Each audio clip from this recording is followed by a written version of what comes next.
Hello dear student, welcome back to my channel Fun Learning with Vanashri. So today we are going to learn a new poem from the 5th standard, and poem name is A Lark. So you can see a bird in the picture.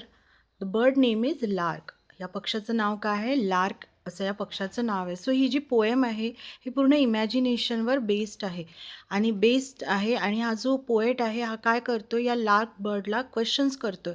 First स्टँजामध्ये आपल्याला हे बघायला भेटणार आहे आणि second स्टँजामध्ये आपण बघणार आहोत की हा जो पोएट आहे हा कोणाला क्वेश्चनिंग करतो आहे? गोल्ड फिशला क्वेश्चन करतो आहे, त्यांच्याशी कम्युनिकेशन करण्याचा प्रयत्न करतो आहे. आपल्याला माहिती आहे की बर्ड्स किंवा फिश असेल किंवा कुठलेही ॲनिमल्स हे बोलत नाही. तर इथे असं इमॅजिन केलेलं आहे की हे दोघं काय करत आहे? कॉन्व्हर्सेशन करत आहे पोएटबरोबर. सो आपण पोएम आता स्टार्ट करणार आहोत. Lark bird soaring high, are you never weary? काय म्हणतो तो? लार्क बर्ड म्हणजे लार्क पक्षा तू जेव्हा एका उंच ठिकाणी जातो, आपल्याला माहिती आहे पक्षी हे आकाशात उंच उडत असतात. त्याचप्रमाणे सोअरिंग हाय म्हणजे काय? तर flying at a great height, म्हणजे एका उंच ठिकाणी उडणे.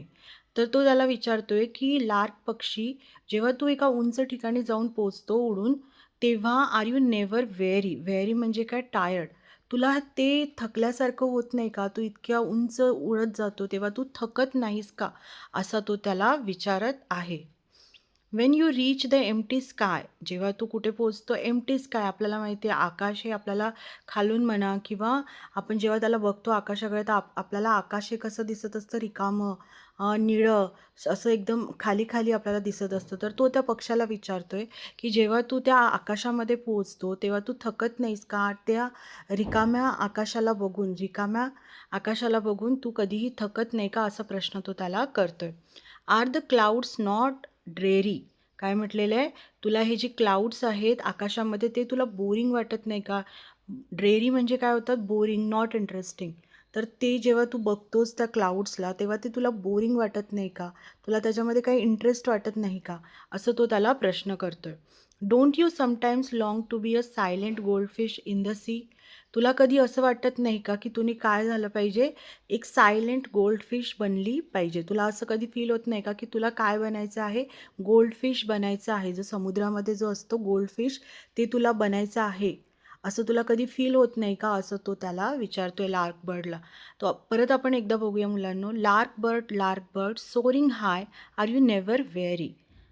त्याला काय म्हणतोय की लार्क पक्षा तू आकाशाच्या एका उंच पातळीवर जाऊन जेव्हा पोहोचतो तेव्हा तुला तिथे गेल्यानंतर थकल्यासारखं होत नाही का?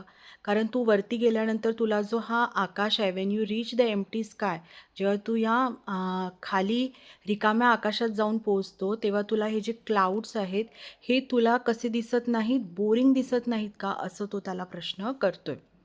Don't you sometimes long to be, तुला कधी असं वाटत नाही का तू काय बनला पाहिजे? गोल्डफिश बनला पाहिजे. गोल्डफिश कुठे राहत असते? समुद्रामधली गोल्डफिश बनला पाहिजे, असं तुला कधी फील होत नाही का? असा प्रश्न हा जो पोएट आहे हा तो त्या बर्डला विचारतोय. आपण नेक्स्ट स्टँजा बघूया. Goldfish diving deep, are you never sad say, तो म्हणतोय की गोल्डफिश माझ्याशी बोल. तू जेव्हा डीप म्हणजे एकदम तळापर्यंत, जेव्हा तू समुद्राच्या तळापर्यंत जाते तर तुला दुःख होत नाही का? आर यू नेवर सॅड, तुला दुःख वाटत नाही का? कशासाठी दुःख वाटणार आहे ते आपण पुढे बघूया.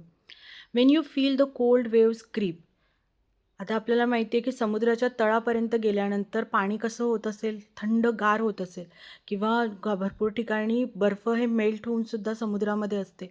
तर त्यामुळे समुद्राचं पाणी हे तुला कसं वाटत असेल? थंड वाटत असेल. तर Wien you feel the cold waves, जेव्हा तू पाण्यामध्ये असते तेव्हा तुझा जे थंड वारा आहे ते तुझ्यावरती येत असतं.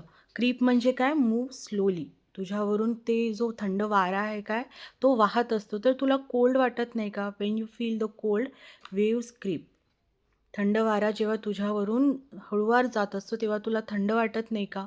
आर यू रिअली ग्लॅड, तुला यामध्ये आनंद वाटतो का? असा तो प्रश्न विचारतोय. Don't you sometimes long to sing and be a lark bird on the wing. आता तो त्याला प्रश्न विचारतोय की तुला असं कधी वाटत नाही की लार्क पक्षासारखं मेलोडियस, म्हणजे लार्क पक्षी जो आहे तो खूप सुंदर असं गाणं म्हणत असतो, तर तुला त्याच्यासारखं गाणं म्हणावं असं कधी तुला वाटत नाही का? किंवा तुला लार्क पक्षासारखं आकाशामध्ये उंच उडावं असं फील होत नाही का? असं तो त्याला प्रश्न करतोय. आपण परत एकदा रिपीट करूया. Goldfish, goldfish diving deep, are you never sad? तो गोल्डफिशला म्हणतोय की तू समुद्राच्या तळापर्यंत जातेस, तर तुला कधीही दुःख होत नाही का? When you feel the cold waves creep, जेव्हा थंड वारा समुद्रामध्ये तुझ्या अंगावरून जातो हळुवारपणे, तेव्हा तुला थंड वाटत नाही का? तुला त्यामध्ये आनंद वाटतो का? ग्लॅड म्हणजे काय? आनंद वाटणे.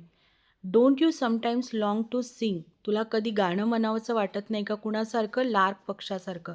And be a lark bird on the wing, आणि तुला लार्क पक्षासारखं उडावंसं वाटत नाही का? असं त्याने इथे म्हटलेलं आहे. तर ही होती छोटीशी कविता अ लार्क. आय होप तुम्हाला ही पोएम समजली असेल. जर समजली असेल तर व्हिडिओला लाईक करा, शेअर करा, सबस्क्राईब करा. Thank you for watching.